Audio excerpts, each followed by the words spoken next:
Os Estados Unidos, a União Europeia e o Japão estão tentando enfrentar a crise do capitalismo a partir de crescentes investimentos públicos, mesmo que isso acarrete aumento do seu endividamento. Por quais motivos o governo brasileiro não poderia fazer a mesma coisa?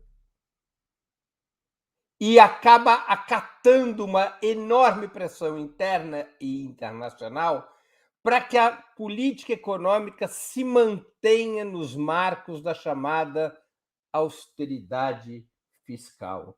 E olhe Ilíada com a palavra. Pensei que você ia dar a palavra primeiro para o Jones Manuel, mas tudo bem. Boa pergunta.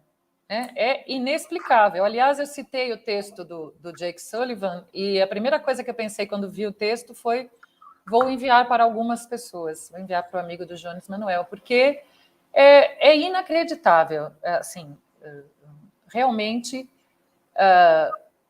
este momento... Eu vou retomar a lógica do meu raciocínio porque eu acho que ela é importante. É um momento de reconhecimento internacional do esgotamento do modelo neoliberal.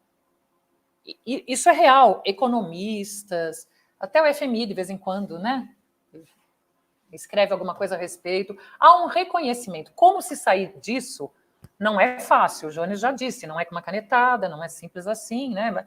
Mas há um reconhecimento do esgotamento. E eu sempre digo, não é a crítica pelas razões que nós criticamos, pela sua perversidade, por todos os efeitos regressivos que provoca para a classe trabalhadora.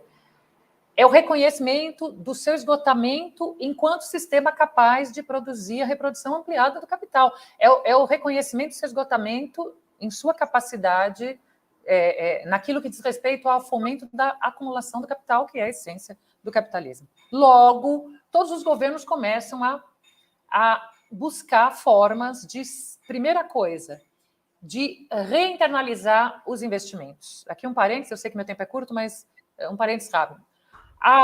Entre vários efeitos da pandemia, que foi muito evidente para esses países, foi que todos ficaram dependentes do fornecimento das coisas mais básicas que vinham da China. Materiais hospitalares, máscaras, oxigênio. E ali ficou evidente que esta dependência, né, para os distintos países, que essa dependência, que essa ideia de uma globalização em que cada um se especializa, uns produzem uma coisa, que é uma roubada. E todos os países estão preocupados em como reverter isso, embora, insisto, não é tão simples porque é um problema estrutural. Mas todos os países estão fazendo isso. E o Brasil, para concluir, no qual acaba de assumir um governo de esquerda, cuja campanha, de um jeito ou de outro, foi feita condenando, criticando as medidas que foram tomadas a partir do golpe de 2006, que tinham esse caráter de aprofundar o neoliberalismo no Brasil. Quer dizer, se o Jones disse, o governo Lula não era antineoliberal, mas eu imagino que ele concorde que o neoliberalismo foi aprofundado a partir do golpe. E nós tínhamos a chance de fazer algo diferente, nós, sem lutar, sem disputar, sem tensionar a correlação de forças, nós nos comprometemos de saída com o ajuste fiscal, com um ajuste fiscal que justamente vai limitar aquilo que era mais importante nesse momento, que era você ter dinheiro para aumentar o investimento público de tal sorte que você pudesse ter um programa de reindustrialização e que, por sua vez, geraria aumento de emprego, e geraria aumento de renda, e geraria, enfim, imensas possibilidades. Isso é uma espécie de suicídio político. Eu quero terminar dizendo que eu comecei falando que eu não acredito que os Estados Unidos não ampliarão o teto da dívida, porque eu não acredito que eles cometerão um suicídio político. E, no entanto, parece que alguns governos em alguns países estão dispostos a fazer. Muito bem. Com a palavra, Jones Manuel. Veja, gente, eu acho que tem um ponto fundamental. A gente tem minoria no Congresso Nacional, perfeito. A gente é minoria na Câmara dos Deputados, a gente é minoria no Senado. Só que a agenda de austeridade não foi imposta pelo Congresso. Ela saiu do governo. Eu acho que isso é importante. O governo Lula decidiu, os primeiros 6 meses de governo, que a principal agenda do país seria um novo teto de gastos. E o projeto chegou no Congresso uma desgraça. Veja, não é que o governo Lula tentou, nos primeiros 6 meses de governo, enviar um projeto para o Congresso avançado para recuperar a capacidade de investimento público e o Congresso está impondo uma lógica de austeridade fiscal. O Antônio Martins, de outras palavras, ele soltou um texto muito bom, fazendo uma análise da piora do texto, do novo arcabouço fiscal, do novo teto de gasto no Congresso, e o Antônio Martins mostra que o Cajado, o Cláudio Cajado, ele não impôs uma nova lógica ao projeto, ele apenas tornou mais dura a lógica que já estava inscrita no projeto do Haddad. Percebe? Do Haddad e do presidente Lula. Então, veja, Lula cometeu mais um estelionato eleitoral, tem uns 30 na conta dele, em que ele passa a eleição inteira dizendo que não ia ter teto de gastos, que não tem que ter teto de gastos, e o governo Lula não se propõe a lutar contra a austeridade e uma lógica de teto de gastos. E aqui, veja, gente, não só o governo Lula, o que a esquerda brasileira está fazendo é uma coisa vergonhosa. Você entra no site de centrais sindicais, de sindicatos importantes, da UNE, de movimentos sociais, de veículos de mídia independente, de esquerda, progressista, e ninguém está falando nada. Ninguém está debatendo nada. O novo teto de gastos, apresentado pelo Fernando Haddad, se ele tivesse sido aprovado em 2003, de 2003 até hoje, ele teria tirado 8 trilhões de investimento público. 8 trilhões com T de tapioca. Percebe? Então, assim, é impressionante o silêncio, é impressionante, inclusive, um clima de cinismo, um clima de... Ah, Lula falou que a Terra é redonda, foda-se! Tipo, que massa, a piadinha, a política virou uma espécie de memificação permanente. É a piadinha, que a Terra é redonda e que não sei o quê. Pô, o novo teto de gastos, o Cláudio Cajado colocou um mecanismo de punição que, se não cumprir a meta fiscal por 2 anos seguidos, fica proibido de fazer concurso público e dar reajuste para o funcionalismo público. Fica proibido de dar reajuste para o Bolsa Família, fica proibido de dar reajuste no salário mínimo.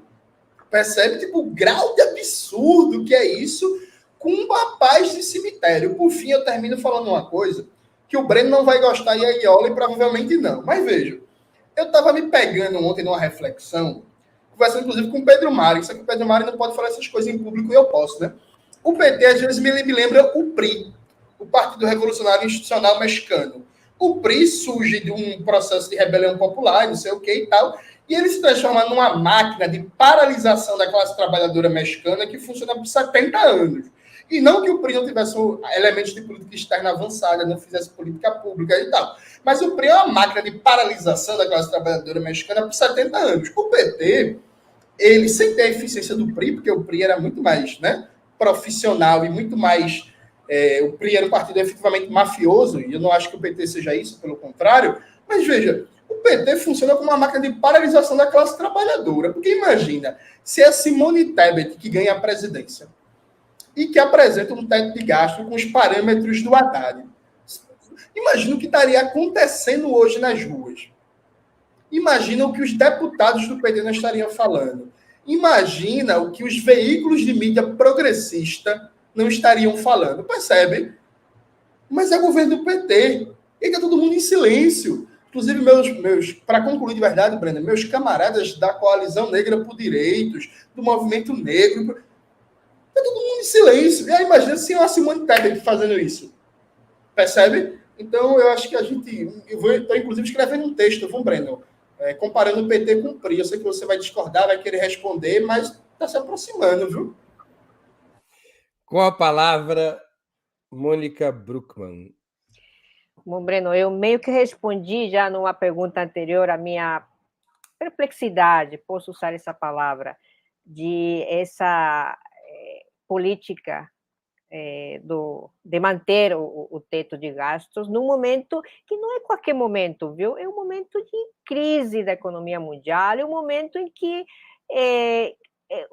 as dívidas públicas estão sendo utilizadas para produzir um maior investimento, permitir um maior investimento em setores estratégicos, em proteção social.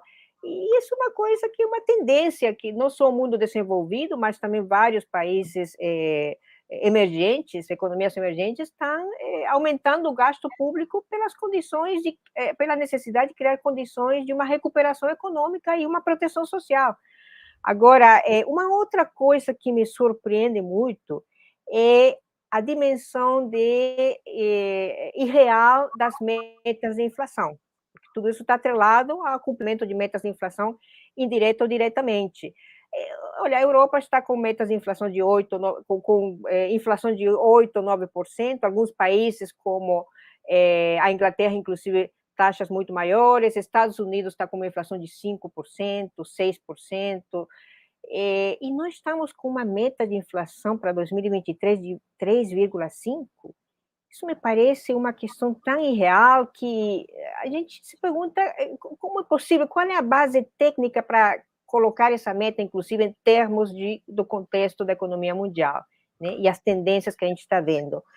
Agora, essa ideia de um teto anticíclico que me preocupa muito também, porque se você aumenta a arrecadação, se você tem um crescimento do PIB maior, por que você vai se colocar essa camisa de força para aumentar também o gasto público, sobretudo tendo como, digamos, grandes pilares da política econômica atual, uma coisa muito chave que já foi dita aqui pelo Jones, pela Ioli, várias vezes, que é esse projeto de reindustrialização do Brasil. Esse projeto vai se inviabilizar totalmente com essas metas e, sobretudo, com essas punições, esses gatilhos que foram colocados na revisão do texto que vai para a votação. Então, acho que é uma situação extremamente complexa e muito real esse tipo de saídas no mundo que a gente está vivendo e no contexto da crise mundial que a gente está vivendo. Sinceramente, é muito preocupante ver que um país como o Brasil, uma economia tão importante para a América do Sul, para a América Latina, se coloque uma camisa de força dessa envergadura, porque isso não só vai impactar a economia brasileira, mas a possibilidade de pensar em cadeias de valor regionais, que são aquelas grandes, digamos, anseios que a região corre atrás com a possibilidade de uma recuperação da integração regional. Então, inclusive, esse papel tão importante do Brasil na recuperação da integração regional para aumentar o peso relativo da América Latina nas grandes decisões do sistema mundial contemporâneo, fica muito comprometidas com esse tipo de políticas.